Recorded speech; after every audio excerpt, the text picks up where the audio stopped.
चला आज आपण युनिट नंबर 3 ला डिस्कस करणार आहोत. युनिट नंबर 3 मध्ये आपल्याला बेसिक कमांड शिकायचे आहेत.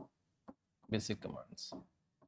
युनिट नंबर 3 आणि युनिट नंबर 4 हे दोघं युनिट्स कमांड्सवर आहे.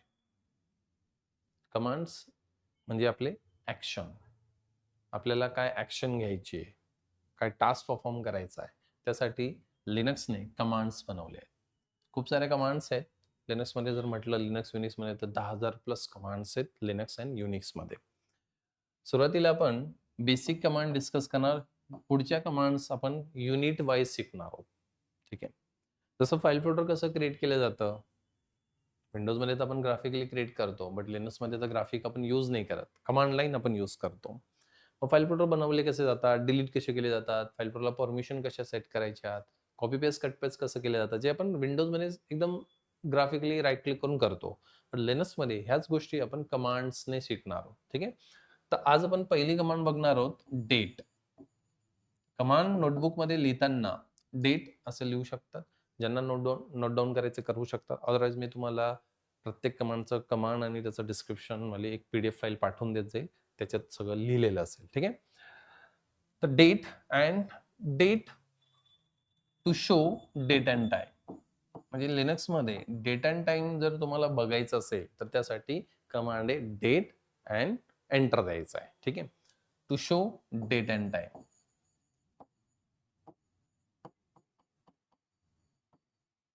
लिहित असाल तर मग हॅशटॅग लिहायचा आधी, त्याच्यानंतर कमांड लिहायची. चुकूनही असं लिहायचं नाही डी कॅपिटल, जनरली आपण पहिला लेटर कॅपिटल लिहितो, ही चुकीची कमांड. किंवा कॅपिटल पूर्ण नाही, स्मॉल स्मॉल. जेव्हा एखादा ऑप्शन्स वगैरे काही कॅपिटल असेल तर मी सांगून देईल. डेट कमांडने तुम्ही लिनक्सचा सर्व्हरचा डेट अँड टाइम बघू शकतात. आता सर्व्हर चालू आहे, मला जर बघायचं असेल की सर्व्हरचा डेट अँड टाइम काय चालू आहे, त्यासाठी सिंपल कमांड चालवा, डेट एंटर द्या, तुम्हाला डेट अँड टाइम शो करून देईल.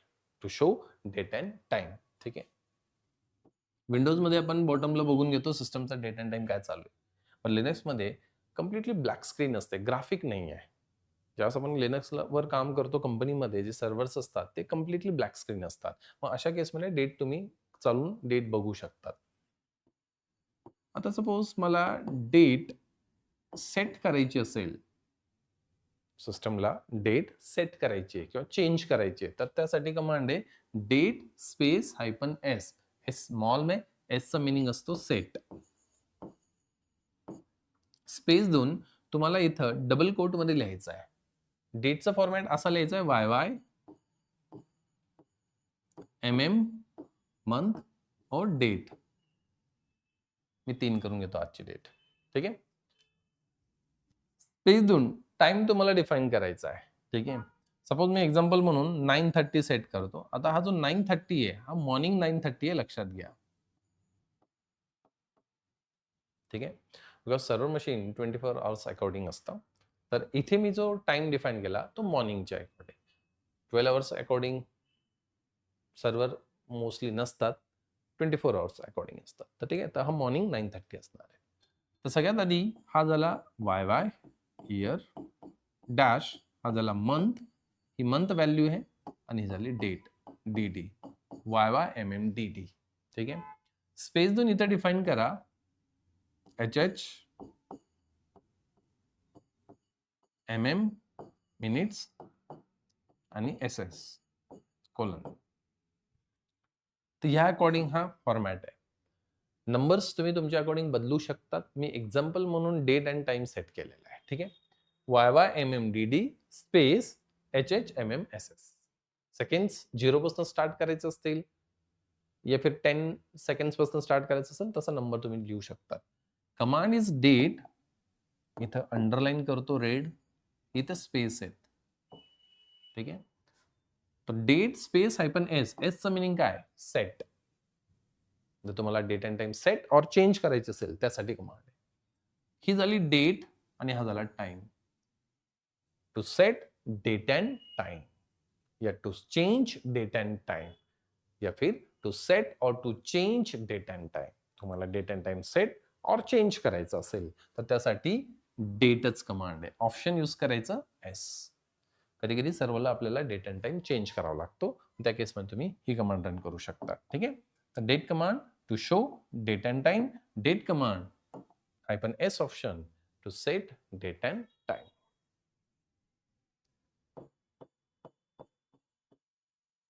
नेक्स्ट कमांड आहे कॅल, कॅलेंडर शो करतो.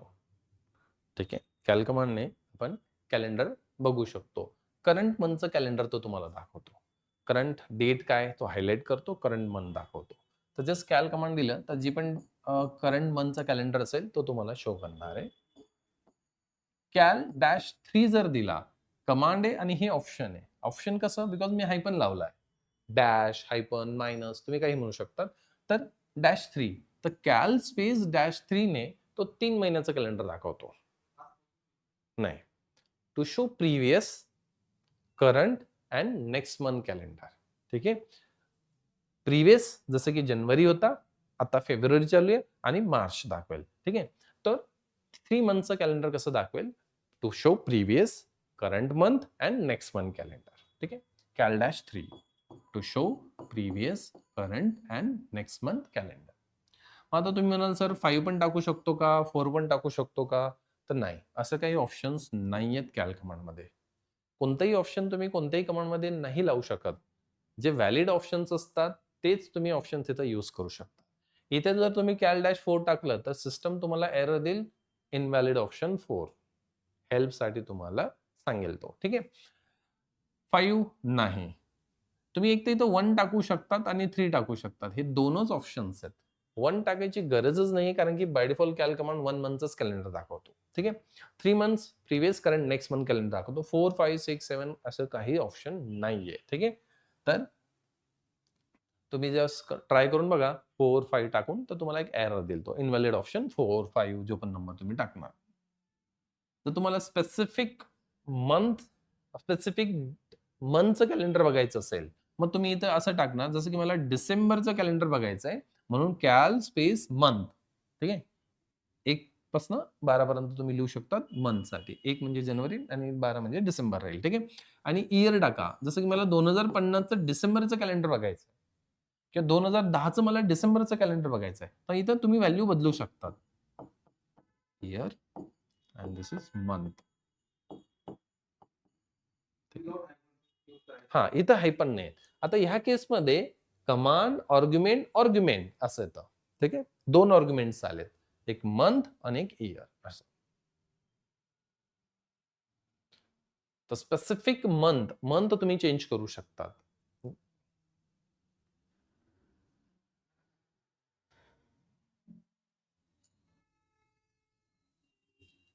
जसं की मला 2010चं डिसेंबरचं कॅलेंडर बघायचं असेल, तर मी इथं नंबर चेंज करेल, इयर चेंज करेल 2010.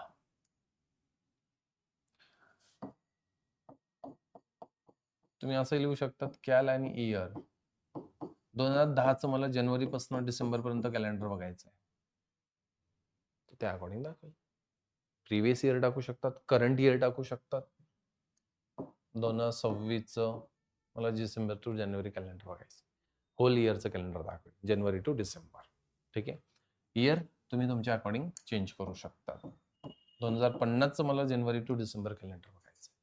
ठीक आहे, कॅल अँड इयर या अकॉर्डिंग तुम्ही टाकू शकता. ठीक आहे,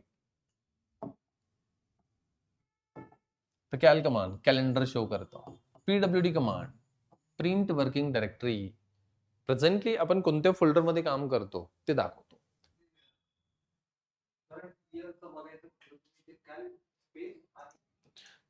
प्रिंट वर्किंग डायरेक्टरी या प्रेझेंट वर्किंग डायरेक्टरी, प्रेझेंटली आपण कोणत्या फोल्डरमध्ये काम करतोय त्याचा कंप्लीट पाथ तुम्हाला दाखवेल.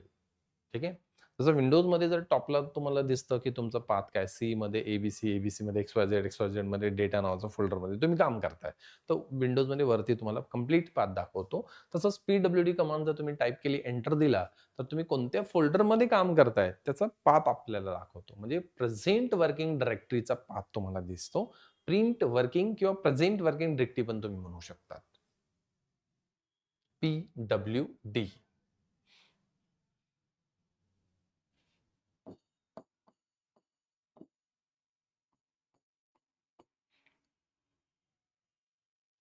नेक्स्ट आहे clear command, to clear the terminal. म्हणजे जे आपण टर्मिनलवर काम करतोय, म्हणजे आउटपुट येतं फॉर एक्झाम्पल मी कॅल कमांड चालवली, कॅलचं आउटपुट येईल. तुम्ही डेट कमांड चालवली, मग डेटचं पण आउटपुट येईल. हा जो टर्मिनल आहे ज्याच्यावर आपण काम करतोय, मी प्रॅक्टिकली दाखवणार आहे. तर या टर्मिनलवर ज्या पण कमांड्स आपण एक्झिक्यूट केल्या, त्या कमांड्स किंवा ते आउटपुट मला क्लिअर करून टाकायचं आहे. ठीक आहे, टर्मिनलला क्लिअर करण्यासाठी क्लिअर कमांड आहे, टू क्लिअर द टर्मिनल. ठीक आहे. हा, आधी ना रिसेट नावाची पण कमांड होती, बट आता रिसेट आणि क्लिअर एकच झाली आहे. आधी रिसेटने पूर्ण टर्मिनल रिसेट व्हायचा, आता क्लिअरने क्लिअर पण होतं आणि रिसेट बी करून टाकतो. ठीक आहे. तर रिसेट आता काही चालवायची गरज नाही, क्लिअर मध्येच रिसेट होणार आहे. त्यासाठी रिसेट द टर्मिनल, हा ती पण तुम्ही चालू शकता, रिसेट कमांड. त्याच्याने तुमचं टर्मिनल रिसेट होतो. ठीक आहे, म्हणजे जे पण तुम्ही सेटिंग्स वगैरे केलं ते रिसेट होतात. पण आता क्लिअर मध्येही रिसेट इन्क्लूडच आहे, म्हणजे दोघं कमांड चालवायची गरज नाही, क्लिअरनेस होतो. लिनक्स मशीनला तुम्हाला जर कमांड लाईन रिस्टार्ट करायचं असेल तर त्यासाठी कमांड आहे रिबूट. रिबूट कमांडने तुम्ही मशीनला रिस्टार्ट करू शकतात. Restart the machine.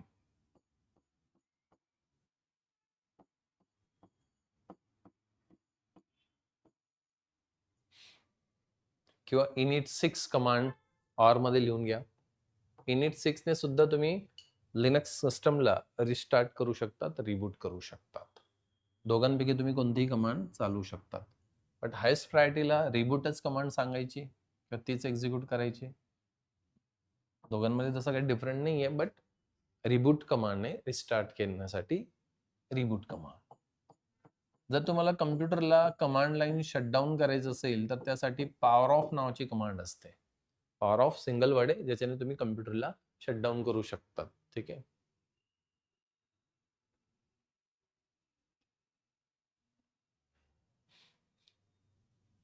याला पण ऑर मध्ये कमांड लिहून घ्या, इनिट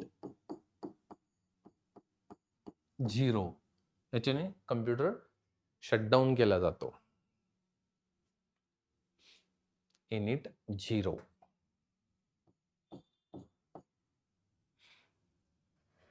तर 2 कमांड रिबूटसाठी, 2 कमांड शटडाऊनसाठी, मशीनला पॉवर ऑफ करण्यासाठी. ठीक आहे. तर कमांड लाईन जर तुम्हाला कम्प्युटरला, लिनक्स मशीनला तुम्हाला शटडाऊन रिस्टार्ट करण्यासाठी रिबूट आणि पॉवर ऑफ कमांड आहे. ठीक आहे. मला सर्व्हरला किंवा मशीनला रिबूट करायचं आहे, बट टाइम बेस, 10 मिनिटांनंतर रिबूट व्हायला पाहिजे. जसं आपण टीव्ही बघताना टायमर लावून देतो, हा, त्या टायमिंग नंतर अर्धा तास नंतर, 1 तासानंतर टीव्ही ऑटोमॅटिकली ऑफ होऊन जाते. ठीक आहे, तसंच ही कन्सेप्ट आहे. मला मशीनला रिबूट करायचं आहे, कमांड चालवा शटडाऊन -r. आरचा मिनिंग आहे रिबूट, स्मॉल आर आहे रिबूट साठी. किती मिनिटानंतर, मिनिट स्पेसिफाय करा. ही व्हॅल्यू मिनिटात असते, मिनिटातच मेन्शन करायचं. 2 तासानंतर तुमचं सिस्टम रिस्टार्ट करायचं असेल तर 120 मिनिट लिहून घ्या तिथं. ठीक आहे, 60 मिनिटं लिहा, म्हणजे 1 तासानंतर तो रिबूट होईल. तर ह्या मिनिटात व्हॅल्यू डिफाईन करायचं. To restart after 10 minutes. To restart after 10 minutes. 10 मिनिटानंतर तुमचं सिस्टम हा काय करेल, रिस्टार्ट होईल. ठीक आहे.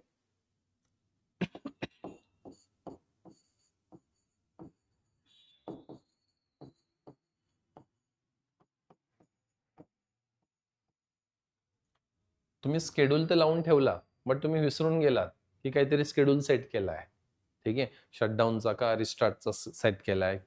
तर ते जर तुम्हाला बघायचं असेल तर शटडाऊन -आपण शोने तुम्ही बघू शकता. टू शो शटडाऊन स्केड्यूल, जो पण स्केड्यूल तुम्ही सेट केलाय तो शो करेल. मग तो रिस्टार्टचा असेल, नाहीतर पॉवर ऑफचा असेल.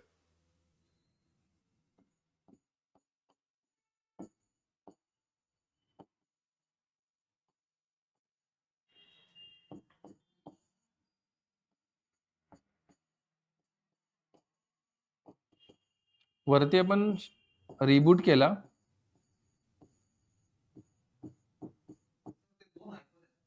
हा, इथं डबल आयपन आहे.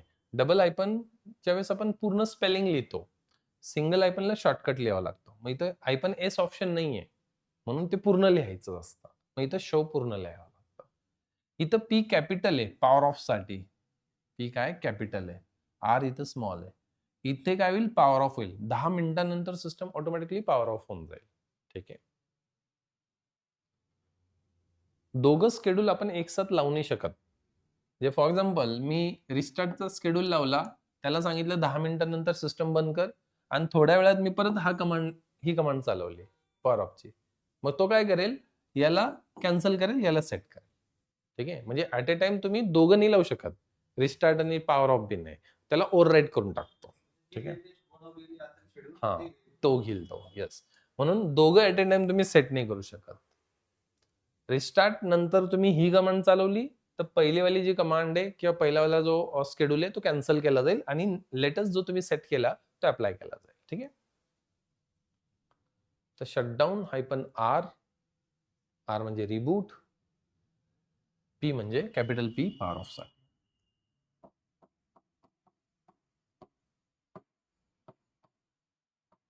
शटडाऊन -C कॅन्सल साठी. To cancel the shutdown schedule.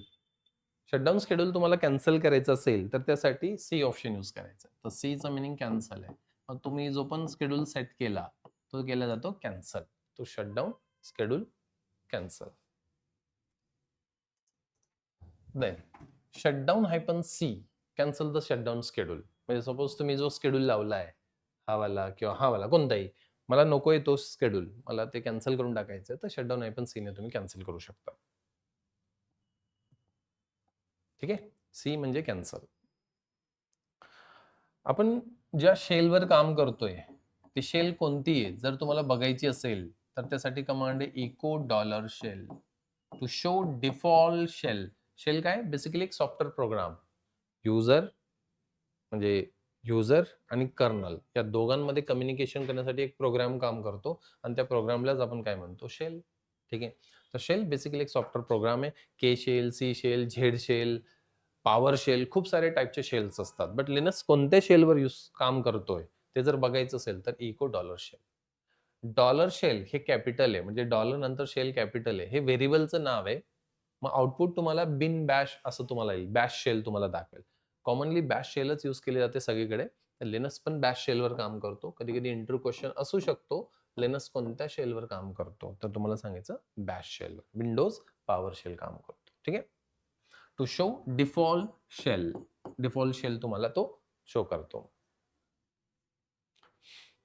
Next command history.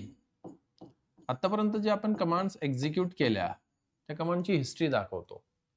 Previous कमांडची हिस्ट्री दाखवेल. आपण ज्या कमांड्स रन केल्या, एक्झिक्यूट केल्या त्याची हिस्ट्री शो करतो. To show command history. History enter. जे आपण कमांड एक्झिक्यूट केले असतील टर्मिनलवर त्या कमांडची पूर्ण एक लिस्ट तुम्हाला दाखवतो. ठीक आहे.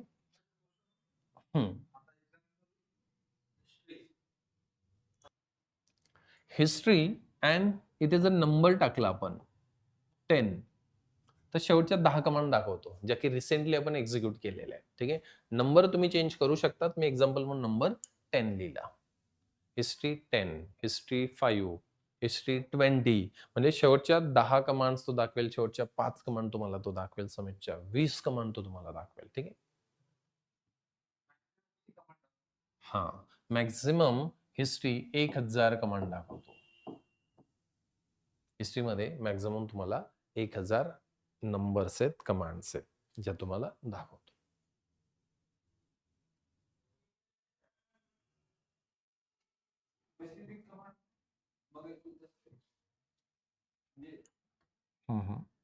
नाही, स्पेसिफिक कमांड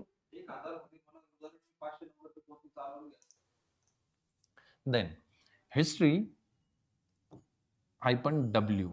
W म्हणजे राईट. हिस्ट्रीला सेव्ह करण्यासाठी. हिस्ट्री सेव्ह करण्यासाठी by default history save automatically होते, बट त्याला सिस्टम टाइम खूप जास्त आहे. बट मला वाटतं की मला हिस्ट्री लगेच सेव्ह करायची आहे. ज्या पण मी कमांड एक्झिक्यूट केल्या ते मॅन्युअली मला सेव्ह करायचं आहे, तर हिस्ट्री W ने तुम्ही सेव्ह करू शकता. ठीक आहे. आतापर्यंत चालवलेल्या कमांड्स तो लगेच काय करतो, सेव्ह करून टाकतो. एक फाईल असते हिस्ट्री फाईल, ज्याला नाव आहे Bash history .bash_history. History file आहे. आपण ज्या पण कमांड चालवतो त्या साऱ्या कमांड्स इथे स्टोअर असतात. आता ही जी फाईल असते ती स्लॅश मध्ये रूट नावाच्या फोल्डरमध्ये असते. रूट युजरसाठी जर तुम्ही काम करत असाल ऍडमिन युजरच्या होम डिरेक्टरीमध्ये /root bash_history या नावाने असते. स्लॅश रूट हे रूट युजरचं घर आहे, होम डायरेक्टरी आहे, आणि त्या घरातच त्याची एक फाईल आहे, हिडन फाईल असते, म्हणून इथं डॉट आहे. मग आपण ज्यावेळेस डब्ल्यू ऑप्शन चालवतो तो हा काय करतो, या पाथवर ह्या फाईलमध्ये हिस्ट्री सेव्ह करून टाकतो. ठीक आहे. तुम्ही जर मॅन्युअली सेव्ह नाही केली तर सिस्टम 1 तासानंतर ऑटोमॅटिकली सेव्ह करूनच घेतो. बट मला लगेच सेव्ह करायची असेल हिस्ट्री, तर हिस्ट्री डब्ल्यू ने तुम्ही सेव्ह करू शकता.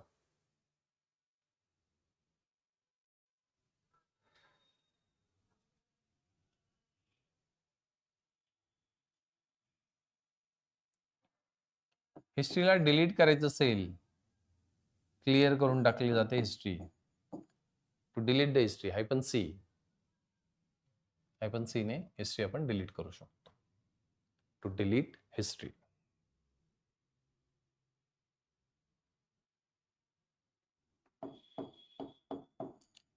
हिस्ट्री चुकून डिलीट झाली आणि मला त्या हिस्ट्रीला रिकव्हर करायचं आहे, तर त्यासाठी ऑप्शन आर यूज केला जातो.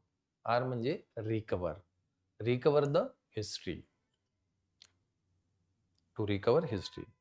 आता हा आर ऑप्शन काय करेल, या फाईलला कॉल करेल आणि या फाईलमध्ये जे आपण हिस्ट्री स्टोर आहे तिला रिकव्हर करून आणेल. ठीक आहे. तर history -R to recover the history असं. डब्ल्यू सेव्ह करण्यासाठी, सी ने डिलीट करता येतं आणि आर ने रिकव्हर करता येतं. हा नाही, दिवसांचं नाही. हिस्ट्रीमध्ये किती हजारच तर कमांड्स असतात. ठीक आहे, हजारच असतात.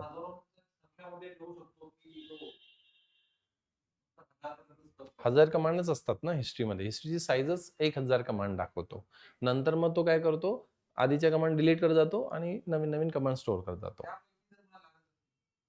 मग ते हजारच ना. नाही, एकदा डिलीट झाल्या तर गेल्या. मग तुम्हाला हिस्ट्री फाईलचा बॅकअप घ्यावा लागेल. ठीक आहे. मग हिस्ट्री फाईलचा बॅकअप घ्यावा लागेल. आणि काय नाही, कमांड काय, कमांड आपल्याला माहित असतं. हिस्ट्री जरी डिलीट झाली तर आपण त्यात परत टाईप करू शकतो ना.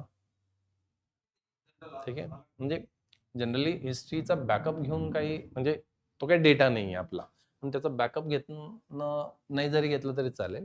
History by default 1000. मग त्या 1000 कमांड तू 2 वर्षात रन केलेले आहेत का 5 वर्षात रन केले आहेत, डे मॅटर नाही करत. ठीक आहे. हिस्ट्री -D म्हणजे डिलीट. मला जर स्पेसिफिक कमांडलाच डिलीट करायचं असेल तर, आता हिस्ट्रीमध्ये मला 25 नंबरची कमांड डिलीट करायची आहे. ठीक आहे. तर डीचा मिनिंग काय असेल, डिलीट असेल. मला 25 नंबरचीच कमांड काय करून टाकायची, डिलीट करून टाकायची हिस्ट्रीमधनं. ठीक आहे. तर त्यासाठी हा हिस्ट्री नंबर आहे. आता जेव्हा मी हिस्ट्री कमांड एक्झिक्यूट, मी प्रॅक्टिकली दाखवणार आहे आउटपुट वगैरे कसं येणार आहे. तर हिस्ट्री नंबर आहे हा. तर मग हिस्ट्री कमांडमध्ये काय असतं, नंबर असतात असे, जेव्हा तुम्ही हिस्ट्री कमांड चालवतात आणि इथं कमांड लिहिलेल्या असतात. ठीक आहे. आणि मला स्पेसिफिक कमांडला हिस्ट्रीमधनं काढून टाकायचं आहे, तर त्यासाठी ही कमांड आहे.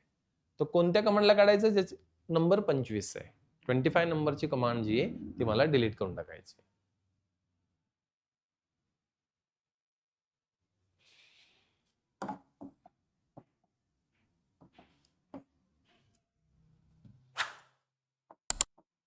तर जेव्हा आपण हिस्ट्री कमांड चालवतो ना, तर हिस्ट्रीमध्ये डेट अँड टाइम नसतो.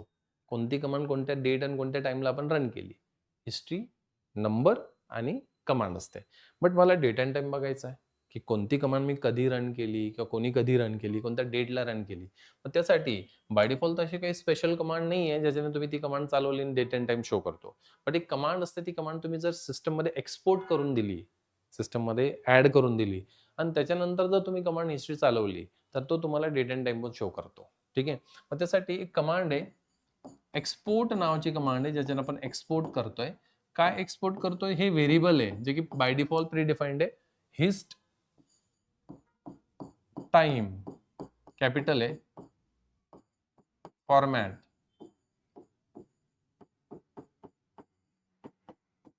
हे कॅपिटल लिहायचं. Hist time format is equal to single quote, इथे मी स्पेस देतो आणि पर्सेंटेज मी लिहितो कॅपिटल F. डेट साठी F लिहायचा, डेट फॉर्मॅट येईल. आणि स्पेस देऊन तुम्हाला टाइम लिहायचा आहे, टाइम पाहिजे तर स्पेस दिला मी इथं, पर्सेंटेज T कॅपिटल आणि इथे मी स्पेस दिलेला आहे. बघा जेवढे जास्त तुम्ही इथं स्पेस देणार, इथे इथे आणि इथे, ठीक आहे, तेवढा जास्त आउटपुट मध्ये सुद्धा स्पेस येणार आहे. ठीक आहे, नाहीतर मग एक सिंगल लाईन दिसेल तुम्हाला, डेट अँड टाइम एक साथ येऊन जाईल. म्हणून इथे तुम्हाला डेट अँड टाइम मध्ये स्पेस द्यायचा आणि शेवटी पण स्पेस द्यायचा. ठीक आहे, कमांड नंतर पण स्पेस येईल. तर ही कमांड एक्सपोर्ट करायची, आधी चालवायची, त्याच्यानंतर कमांड चालवायची हिस्ट्री. हिस्ट्री मग याच्याने काय होईल, तो डेट अँड टाइम पण शो करेल, ती कोणती कमांड कधी तुम्ही एक्झिक्यूट केली ते पण तुम्हाला दाखवेल. ठीक आहे, तर ही कमांड आपल्याला सिस्टम मध्ये पहिले एक्सपोर्ट करावं लागतं. त्या एक्सपोर्ट कमांडने तुम्ही काही कमांड्सला एक्सपोर्ट करू शकता, म्हणजे सिस्टम मध्ये ऍड करू शकता. हालाकी हे जे बाय डिफॉल्ट फॉर्मॅट्स असतात, म्हणजे व्हेरिएबल्स असतात, ते सेट आहेत, आपल्याला फक्त त्याला एक्सपोर्ट करावं लागतं. आणि त्याच्यानंतर जर मी कमांड चालवली हिस्ट्री, तर तो डेट अँड टाइम आपल्याला शो करेल. एफ हा डेट साठी यूज केला गेला आहे, कॅपिटल एफ. हा तुम्हाला टाइम आधी पाहिजे असेल तर टी आधी लिहा, एफ नंतर लिहा. हिज टाइम फॉर्मॅट, अरे फॉर्मॅटचं एफ पाहिजे होतं इथं, फॉर्मॅट असं आहे. हा कॅपिटल.